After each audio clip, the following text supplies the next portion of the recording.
Assalamualaikum warahmatullahi wabarakatuh. Salam sejahtera untuk kita semua. Shalom, Om Swastiastu, Namo Buddhaya, salam kebajikan. Yang terhormat Bapak Pengampu dosen mata kuliah Sosiologi, Bapak Jamaluddin SPD MPD. Sebelum memasuki materi, izinkan kami memperkenalkan diri. Perkenalkan, saya Muhammad Ziyad dan teman saya Ida Bagus Saputra, Nabil Dewa Angga, Febrian Muaz, Muhammad Ilham Ashrofi, dan Muhammad Saidul Walid. Kami mengambil judul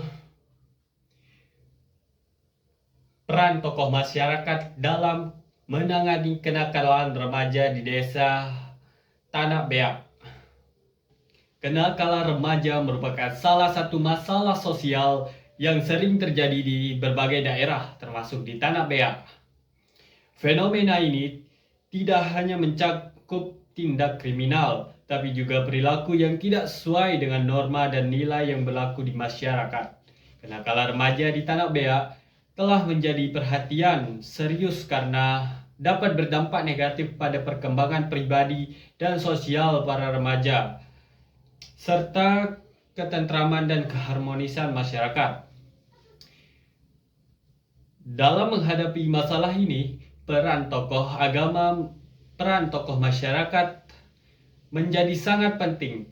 Tokoh masyarakat di Tanah Beak memiliki peran yang signifikan dalam memberikan bimbingan dan arahan kepada remaja melalui pendekatan yang bersifat spiritual dan moral. Tokoh masyarakat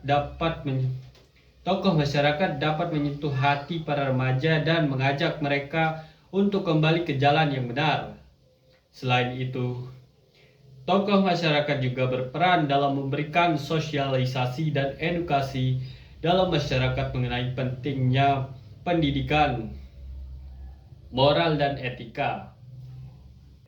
Dengan demikian, peran aktif dan komitmen dari berbagai pihak sangat diperlukan untuk menciptakan lingkungan yang kondusif bagi perkembangan remaja yang sehat dan bertanggung jawab.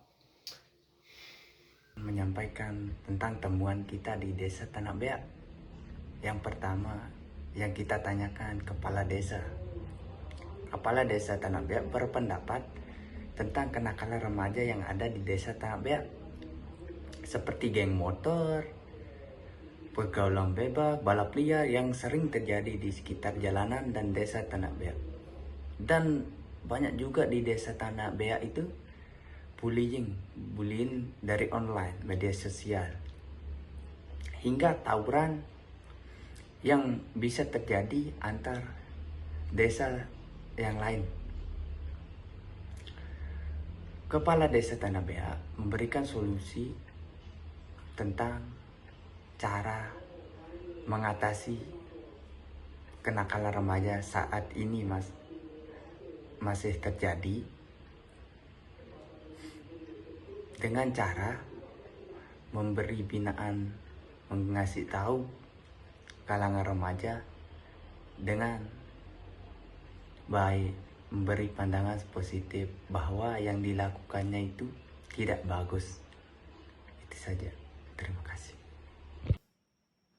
Kemudian sumber yang ketiga yaitu kami mewawancarai salah satu orang tua di Tanah Beak.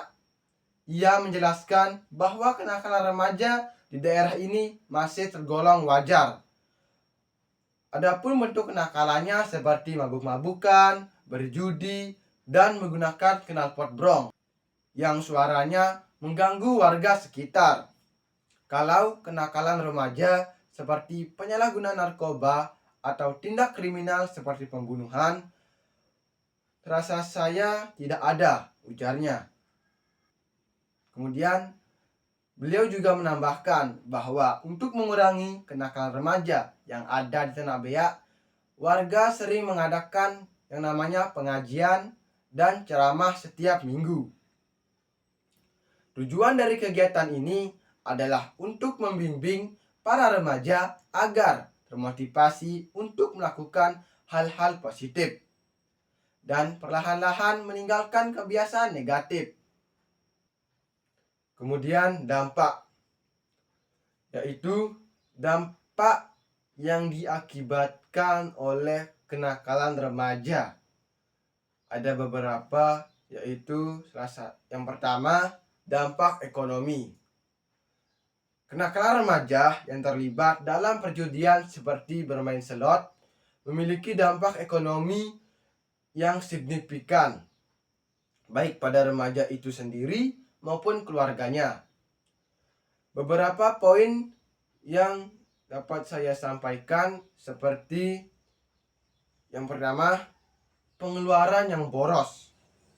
Remaja yang sering bermain slot cenderung menghabiskan uangnya untuk berjudi, dan mereka lebih memilih menginvestasikan uangnya untuk permainan yang beresiko daripada hal-hal yang produktif. Hal ini dapat menyebabkan ketidakstabilan keuangan, baik keluarga maupun pribadi. Kemudian yang kedua yaitu penjualan barang pribadi. Ketika uang saku atau uang yang dimiliki sudah habis, beberapa mungkin akan melakukan hal seperti menjual barang seperti gadget, motor, atau barang elektronik milik pribadinya. Bahkan beberapa mungkin sampai ada yang mencuri barang milik keluarga atau orang lain hanya untuk mendapatkan uang dan untuk berjudi. Yang ketiga yaitu beban ekonomi di keluarga. Ketika remaja mengalami kerugian besar dalam perjudian, seringkali keluarga yang menanggung dampaknya, misal dengan memberi pinjaman uang atau membayar hutang yang dibuat oleh remaja tersebut.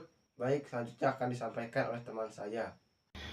Saya akan menjelaskan dampak psikologi dari kenakalan remaja.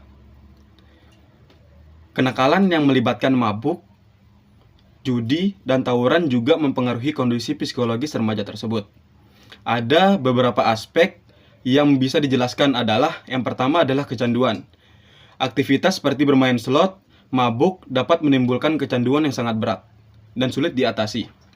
Kecanduan ini bisa mempengaruhi cara berpikir dan bertindak, membuat mereka lebih impulsif dan tidak dapat mengendalikan diri. Dan yang kedua adalah stres dan depresi. Ketika kalah dalam perjudian atau merasa gagal dalam pergaulan, banyak remaja yang mengalami stres berat. Kondisi ini bisa berujung pada depresi yang seringkali tidak disadari oleh remaja tersebut dan juga oleh orang-orang di sekitarnya. Yang ketiga adalah gangguan perilaku. Keterlibatan dalam kegiatan negatif seperti tawuran bisa membuat remaja lebih agresif dan sulit mengendalikan emosi. Ini bisa berlanjut pada gangguan perilaku lainnya, seperti sulit mematuhi peraturan atau tidak hormat terhadap otoritas.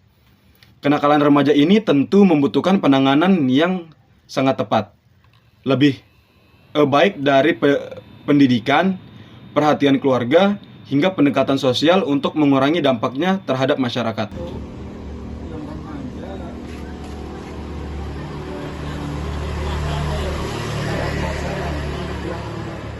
yang mungkin ini dalam rangka berkendaraan, motor gitu.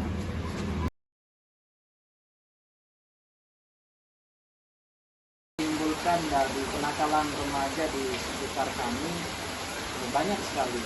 Pertama dari perubahan kultur sosial masyarakat yang tadinya masyarakat tidak mengenal tentang misalnya anak-anak muda di sekitar sini tidak mengenal geng motor.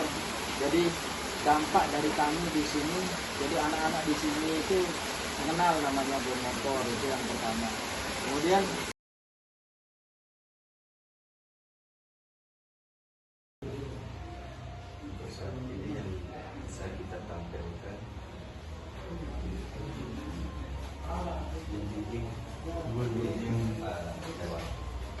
kasih.